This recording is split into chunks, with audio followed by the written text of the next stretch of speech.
சென்னை தெற்கு மாவட்டம் சோழிங்கநல்லூர் சட்டமன்ற தொகுதிக்குட்பட்ட பல்வேறு அரசியல் இயக்கங்களைச் சேர்ந்த சற்றொப்ப 50 பேர் இன்றைக்கு திமுக கழகத்தில் பகுதி கழகத்தின் செயலாளர் திரு பெருங்குடி ரவிச்சந்திரன், வட்டக்கழகத்தின் செயலாளர் திரு ரஞ்சித் ஆகியோர் முன்னிலையில் தங்களை திமுக கழகத்தில் இணைத்துக் கொண்டிருக்கின்றார்கள்.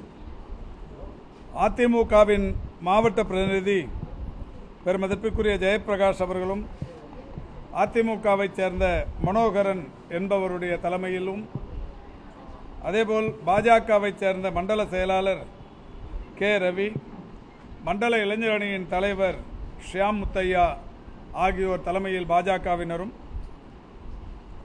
தாவேகா கட்சியின் வர்த்தக இளைஞர் அணியின் வர்த்தக அணியின் துணை அமைப்பாளர் ராபர்ட் என்பவருடைய தலைமையிலேயும் இன்றைக்கு சற்றொப்ப 50 பேர் திமுக கழகத்தில் தங்களை இணைத்துக் கொண்டிருக்கின்றார்கள்.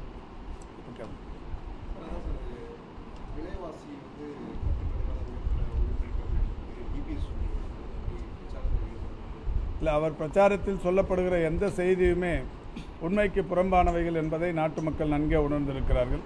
குறிப்பாக விலைவாசி குறித்து பேசுவதற்கு ஒரு 4 ஆண்டு காலம் தமிழ்நாட்டின் முதலமைச்சர் பொறுப்பில் இருந்த அவர் அன்றைய காலகட்டத்தில் எந்த மாதிரியான நடவடிக்கைகளை எடுத்தார், எந்த பொருளுக்கான விலையை குறைத்தார் என்பதையெல்லாம் மக்கள் நன்கு அறிவார்கள்.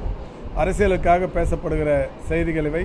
குறிப்பாக தேர்தல் நெருங்கி கொண்டிருக்கிற சூழலில் பேசுகிற செய்திகள் இவை. இது மக்கள் யாரும் பெரிதாக எடுத்துக்கொள்வதில்லை.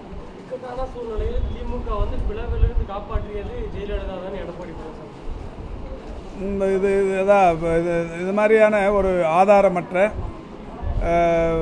செய்திகளை தொடர்ந்து சொல்லுவது என்பது அவருக்கு வாடிக்கை.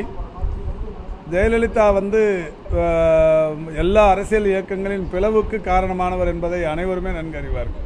அவர் போய் பிளவிலிருந்து ஏதோ ஒரு கட்சியை காப்பாற்றினார்னு சொல்றது எப்படி சிரிக்கிறதுனே தெரியல.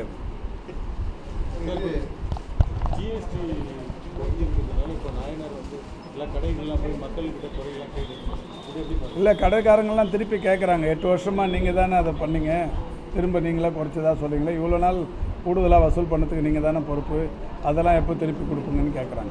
சமூக நீதி தேர்தல் நேர சாயம் தான் அப்படின்ற மாதிரி அதே நயினார் நாகேந்திரன் சமூக நீதி அப்படின்றது தேர்தல் நேர சாயம் தான் திமுக நயினார் நாகேந்திரன். நான் அவர் தெளிவாக என்ன சொன்னாருன்னு தெரியல, தெரிஞ்சதுக்கப்புறம் சொல்கிறேன். சமூக நீதி குறித்து அவரெல்லாம் பேசுவதற்கு அவருக்கு எந்த மாதிரியான உரிமை இருக்கிறது என்பது எனக்கு தெரியவில்லை. என்றாலும் அவருடைய பேச்சு முழுமையாக தெரிந்து கொண்டு நான்